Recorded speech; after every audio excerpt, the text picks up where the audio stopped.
This video is brought to you by the Disc Golf Depot, largest selection and best prices in the Pacific Northwest.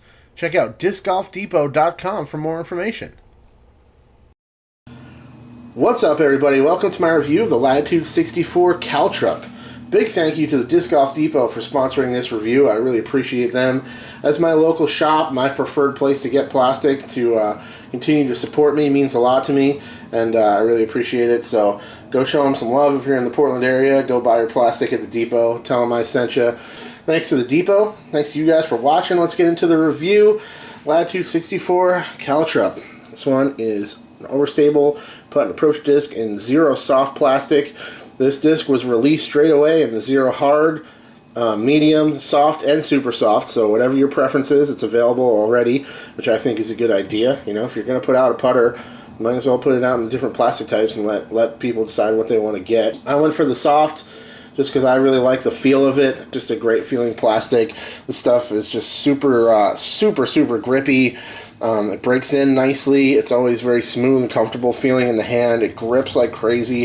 It's got a nice flexibility to it where it sits down. It doesn't want to skip too much. It'll eat the impact off of a tree kick or something like that, and it won't kick quite as far off of it. And it just grips like crazy. I love the feel of it, and I love that flexible nature. It just inspires confidence, makes me feel like I can really control it in my hand, and it's not going to slip out early. Also, if you live in colder climates, it's definitely a really great plastic for you to check out. So Zero Soft is great. Good stuff.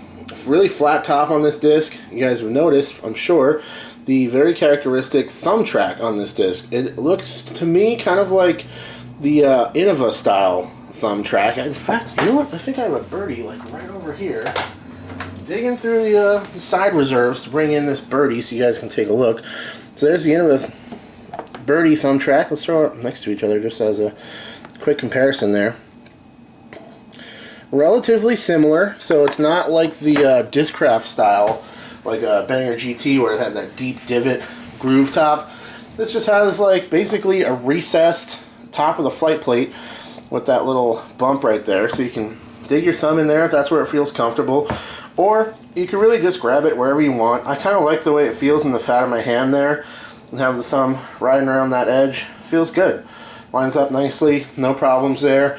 I believe this is the first foray into that, thumb track type of a concept from Latitude 64, so I think that is cool. As you look at the rim profile, pretty rounded, smooth contour to it for sure. No sharp edges or anything like that. It's a relatively deep dish, I would say.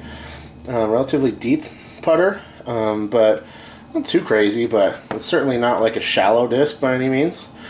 I'm not really sure exactly what the measurements would be. Let's talk about the flight of this thing. I was a little bit surprised at how straight it is. I expected it to be more overstable, to be perfectly honest. I was expecting more of like a Cenis, Harp, Zone kind of flight path to it. It's really not that stable. Actually, what I should say is it's really not that overstable in terms of its low speed stability. When it slows down, it doesn't want to like really drop out or hook up very strong. It just is very high speed stable to the point where it doesn't turn very much. So you can throw it pretty much full power for me, and it's just going to go really straight. It doesn't flip up and turn so much as just kind of hold that line. On a gentle hyzer, it'll fly a real straight line with gentle fade at the end, thrown flat, basically just dead straight all the way. It's a great, really intuitive like point and shoot approach disc. It doesn't seem to be affected by the wind very much at all. I was testing out in some pretty windy fields today, and it didn't really seem to get bothered by it. Into the wind, it didn't flip on me. With the wind, it didn't like dump out too early. It seemed to be like a nice approach disc for a windy day for sure. If you live in a windy climate, it could be something that be good for you to check out. I didn't really do much in the way of putting testing for this disc, just because putting is such an individual thing.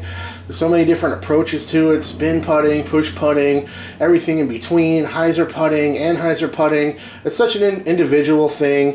What I will say is I think if you're going to use this as your putter, it's probably good for like windy days, or if you are a putt with some authority and you want to be able to really jam it in, I think that this would be a good putter for that. Now, again, no real flip up and ride to it. It's just going to hold that angle, and you could be forceful with it And if that's the kind of putting style you have, like a really solid spin putt, it'd be a good disc for you to check out. I mostly tested it as a kind of approach disc or short range driver, because I think that's more that information translates more to more people, and for that it's just dead straight, super intuitive. This is the kind of disc that after a few throws you know what it's going to do. It's just going to go straight and fly on the angle that you release it on, and that's it. I feel like I could put this disc in my bag right now, take it out for a round tomorrow, and be totally confident pulling it out for an approach, knowing it's just going to go fly really straight without any real flip to it, and have that gentle finish at the end, or just finish dead straight down the line.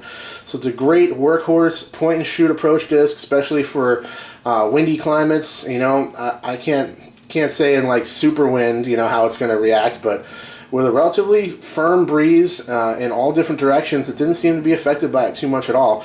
That is my review on the Caltrop from Latitude 64. Thanks to you guys for watching. Thanks again to the Disc Golf Depot. I'll check you guys later. Cheers.